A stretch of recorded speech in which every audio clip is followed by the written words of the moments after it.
I knew something was wrong before I even shut off the truck. It was Sunday evening, close to 7, and the sun was dropping behind the trees the way it always did this time of year, painting everything gold for maybe 15 minutes before dark. I just spent the weekend in Boise helping my oldest daughter move into a new place. My knees hurt, my shoulders were stiff, and honestly all I wanted was to get home, pour a cup of coffee, and spend an hour in the shop before bed. That was the plan. Then I turned into my driveway and saw open sky where there wasn't supposed to be sky. That stopped me cold. At first my brain didn't understand what I was looking at. I slowed the truck, rolled forward a little farther, then stopped completely, because behind my house, where my workshop had stood for 23 years, there was nothing. No ciudad walls, no windows reflecting sunset, no roofline tucked against the pine trees. Just dirt, fresh dirt, tire tracks, and a dumpster sitting crooked near the edge of the property. I remember gripping the steering wheel so hard my hands hurt. Then I got out and walked. Fast, boots crunching gravel, heart pounding harder every step. And when I got there, my stomach dropped clean through the floor. It was gone, completely flattened. My workshop, my workbench, the cabinets, the shelves, everything. 23 years, erased in a weekend. There were splinters everywhere.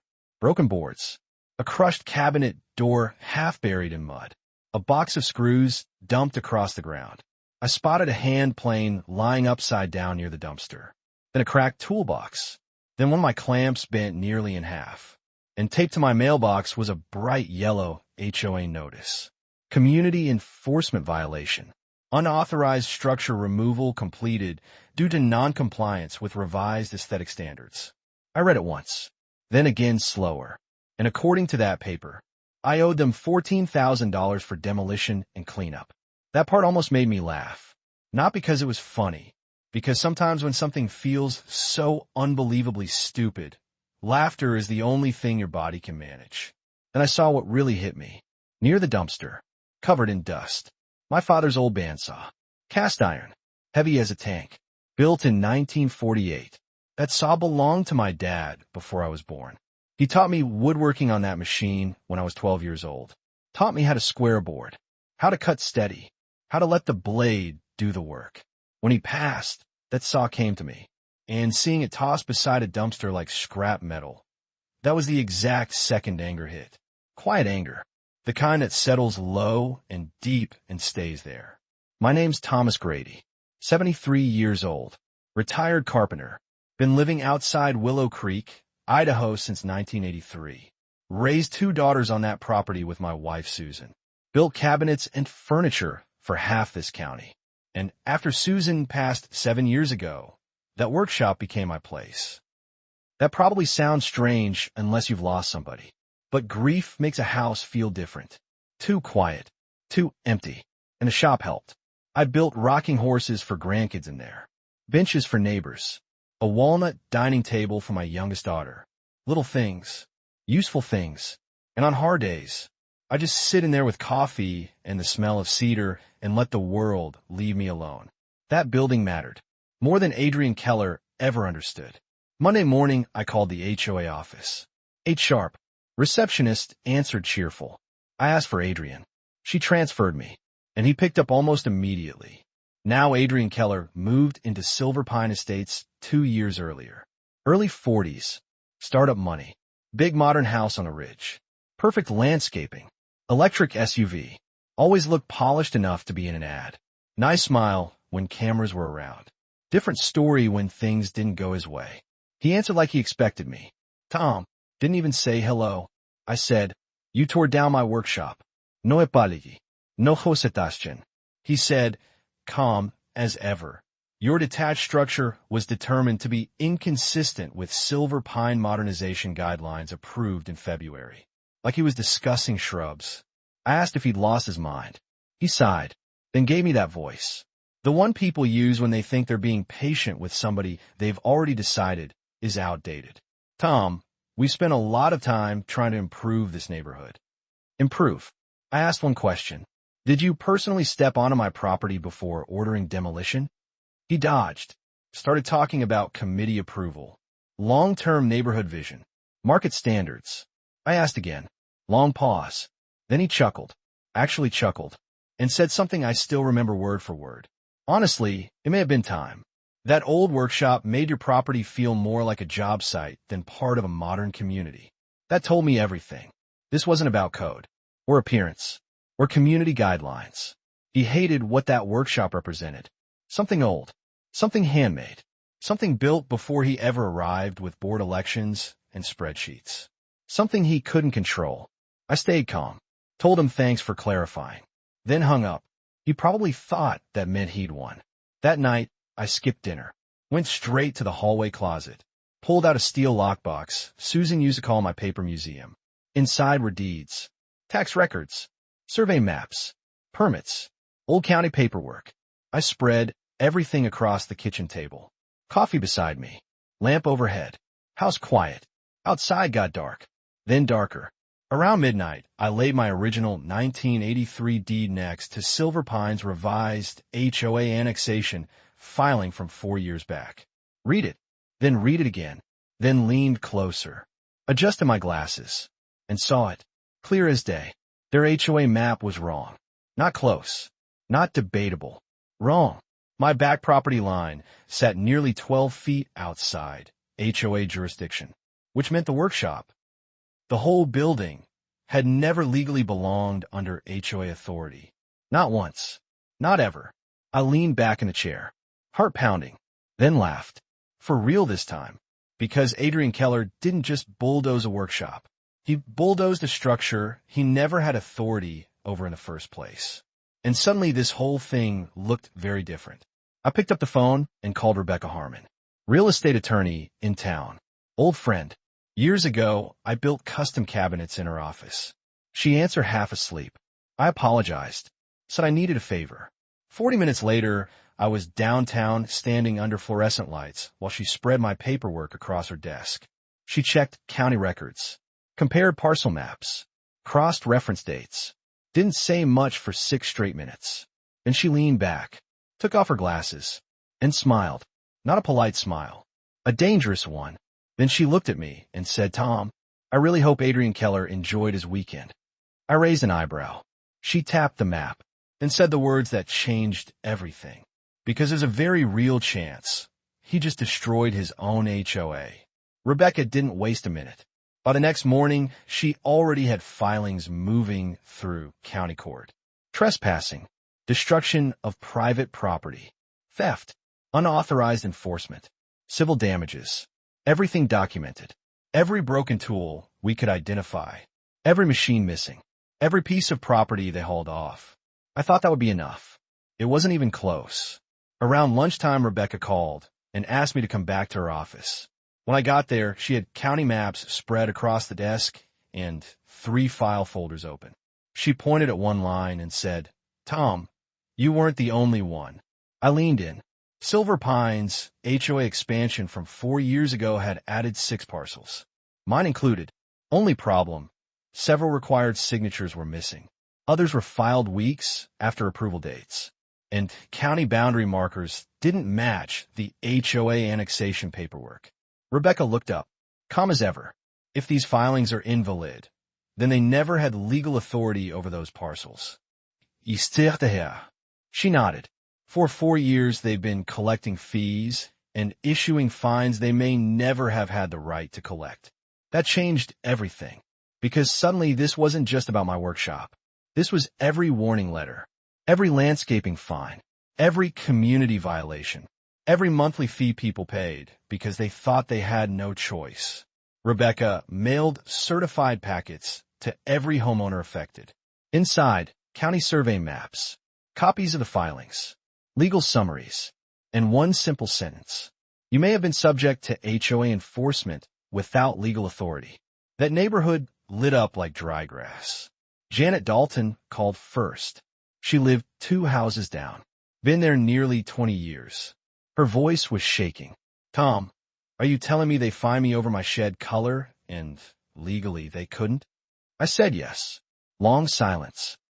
Then she muttered, "I knew I hated that man." Walter Crane called next. Retired firefighter. He'd been paying monthly penalties because Adrian didn't like seeing Walter's fishing trailer from the road. then the Carters, then the Mendez family. Everybody had a story. Everybody had receipts. And everybody was mad. By Thursday night, Silver Pine held an emergency HOA meeting at the clubhouse. Rebecca suggested I go. So I did. Place was packed. Standing room only. Folks holding paperwork. Whispering. Looking angry. Adrian stood at the front, wearing a navy blazer, trying hard to look in control. Board members lined up beside him. Nobody looked comfortable. He opened with polished corporate nonsense. Silver Pine remains committed to protecting long-term neighborhood value. Janet stood up before he finished, held her packet in the air, and asked, "Did you knowingly fine homeowners outside HOA authority?" Adrian smiled, tried dodging, started talking about clerical review. Walter cut him off. "Answer the question." That room changed fast. People started speaking up, one after another. Fence fees, vehicle citations, landscaping warnings. Years of frustration poured out in 15 minutes. And Adrian, for the first time since this started, looked rattled. Not annoyed, not smug, scared. The meeting ended early. People didn't leave. They stayed, talking in groups, comparing paperwork.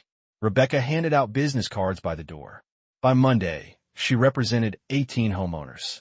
By Wednesday, 26. Then, 33. Every filing uncovered more. Board meeting notes, financial records, violation logs. Then Rebecca found the email. Adrian had written another board member. "The county doesn't need every detail as long as the map gets approved." Rebecca read that out loud and just smiled. "Tom, this may finish them." By week 5, HOA reserves were draining fast. Legal fees climbing. Insurance refused fraud claims. 2 board members resigned. Then the treasurer quit. The neighborhood Facebook page looked like a wildfire. Then Adrian showed up at my front door. Didn't call. Just standing there. No blazer this time. Wrinkled shirt. Dark circles. Tired eyes. He glanced toward the dirt where my workshop used to stand. Then looked back at me. For one second, I honestly thought he might apologize. Instead, he offered money. $50,000. Private settlement. Quiet agreement. No more lawsuits. I asked, "For me?" He nodded. I said, "What about Janet?" "Nothing." "What about Walter?" "Nothing." He rubbed his forehead and finally said what this had always really been about. "We worked hard to elevate this neighborhood." Elevate. That word. Like regular families weren't good enough. Like porches and workshops and fishing trailers needed fixing. Like his version of perfection mattered more than everybody else's peace. I looked him right in the eye and said, "You destroyed a man's workshop because you cared more about appearances than respect." He stayed quiet, so I kept going. "You confuse control with leadership." That landed. He looked away, then finally asked, "What do you want?" And I told him the truth. "Nothing." He frowned. I nodded toward the road. "Your neighbors want refunds. Rebecca wants legal fees. The county wants answers." Then I stepped closer. "And me? I just want you to understand this neighborhood never belonged to you." He stared at me, didn't say another word, turned around, walked back to his SUV, sat there for almost a full minute before driving away. A few days later, Rebecca called. Court date confirmed.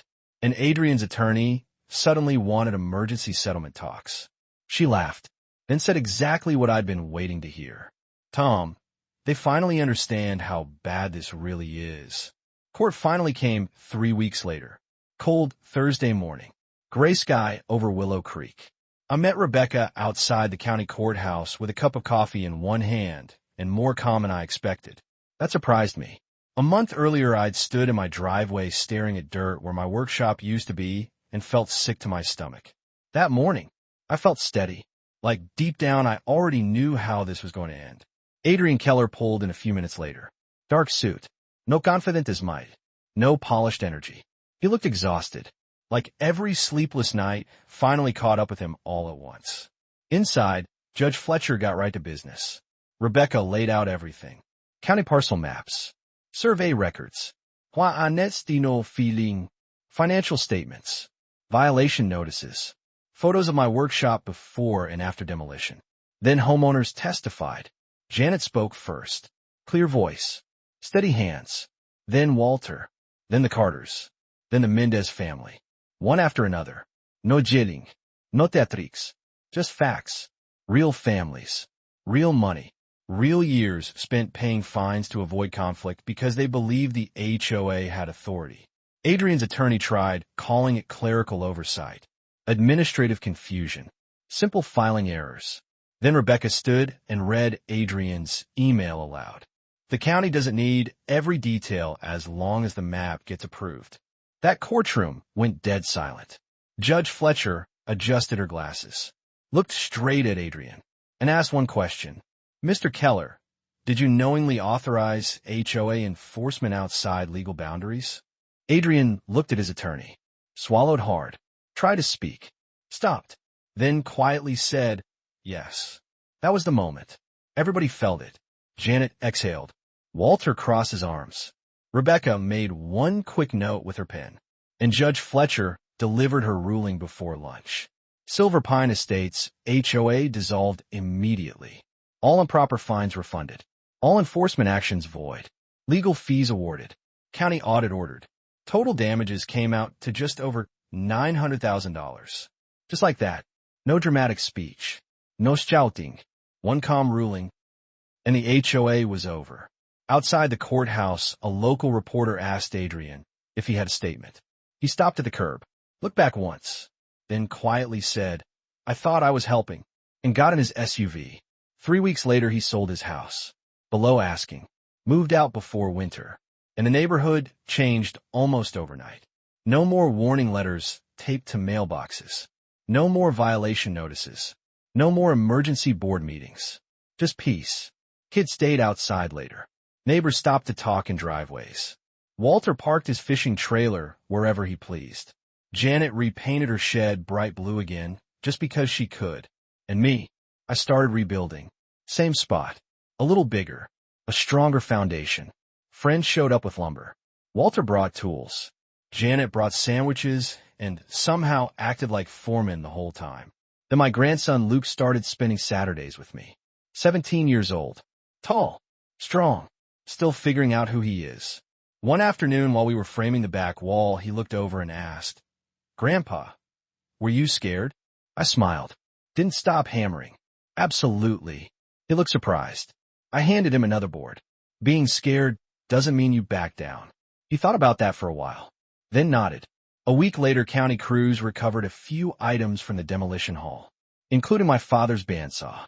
Scratched, dusty, still heavy as ever. We rolled it into the new shop, set it in the same corner. I plugged it in. The motor hummed. Wildest smot, like it had never left. And standing there in the sawdust with sunlight hitting the cedar walls, everything finally felt right again. By spring, the workshop was finished. Fresh siding, wide windows, morning sun pouring through exactly like it used to. The bandsaw back where it belonged. Piece back where it belonged too. And funny enough, property values actually climbed after Silver Pine disappeared. Turns out people like freedom more than citations. Folks around Willow Creek still talk about Adrian Keller. Some say he meant well. Some say power got to him. Maybe both. But I know one thing. The day he bulldozed my workshop, he thought he was removing something outdated. What he really did was wake up an entire neighborhood. So let me ask you, was Adrian trying to protect property values? Or did he cross the line the second he decided another man's land needed his permission? Drop your thoughts below. And if you've ever seen karma take its time, then hit all at once. You know exactly how this story felt.